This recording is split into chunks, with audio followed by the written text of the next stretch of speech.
Hello guys, today we're looking at the Epomaker TK68.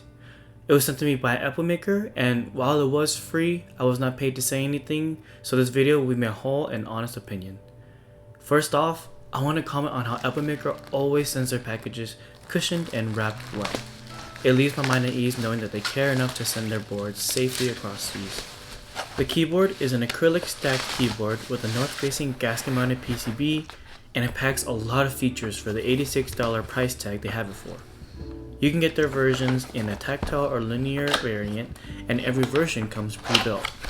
Included in the box is a manual, the keyboard, a Type-C cable, a dual-use tool that's a switch and keycap puller, and lastly a USB to use for wireless dongle. Personally, I never use wireless features because I like my keyboards plugged in, but it's nice to know that there is an option to do so.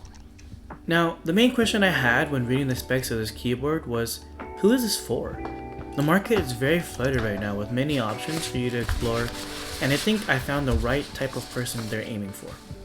Since the keyboard comes pre-built with all the necessities, I really think it's aimed towards people who aren't looking to change too much about their keyboard right away, who like RGB. It's very well built and they have clean stabilizers, smooth switches, and a gasket-mounted PCB for a softer typing experience. I mean, for $86, what more can you ask for? I can appreciate the clean design, and if you simply don't like the RGB, you could turn it off with a simple function shortcut. Really, I was scared mainly because it's a north-facing PCB, but the tactiles they sent it with are heavy long pole switches that don't interfere with cherry profile keycaps. These are the Epomaker Budrigar switches. Don't mind me if I butchered that, but they have a dual stage spring and that allows for a snappy return.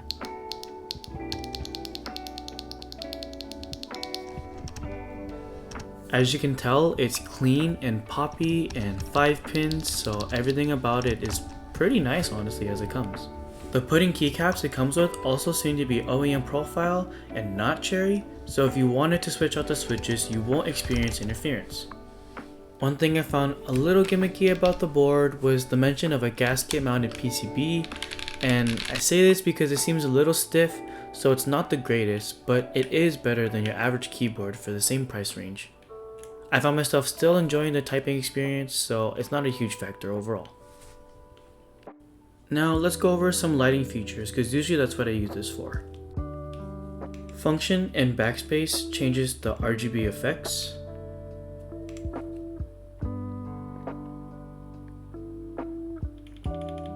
Function down and up does the brightness for the keyboard. Function left and right toggles the speed of the lighting. Function right shift changes the colors.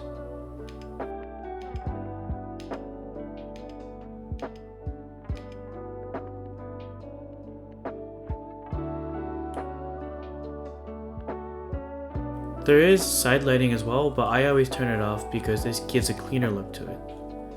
As you can tell, the manual is very in-depth of what you want to do, so if you want to change the RGB effects, pair Bluetooth, pair wireless, do any of the features that you see on this sheet, it'll all be here.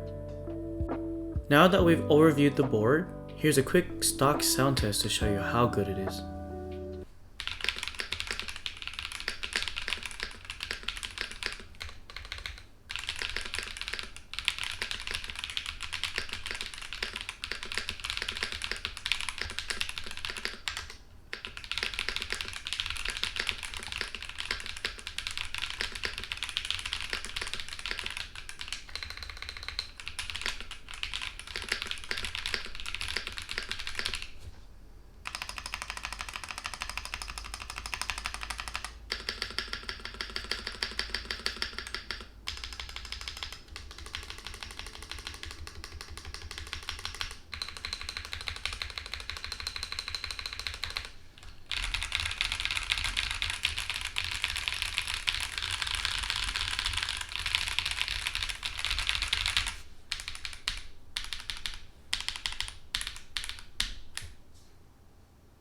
So what did you think?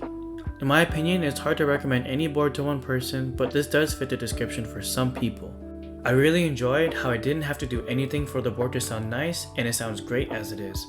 If you're looking to dip your feet into keyboards later on down the road but want something right now to just work and sound great, the keyboard is definitely for you. As always, I hope you enjoyed the video, and if you have any questions, feel free to leave them down below. I also want to thank everyone who subscribed because I just hit 1,000 subscribers and I wouldn't be here without you guys. I appreciate you guys so much, and I look forward to making more content for you. As always, until next time.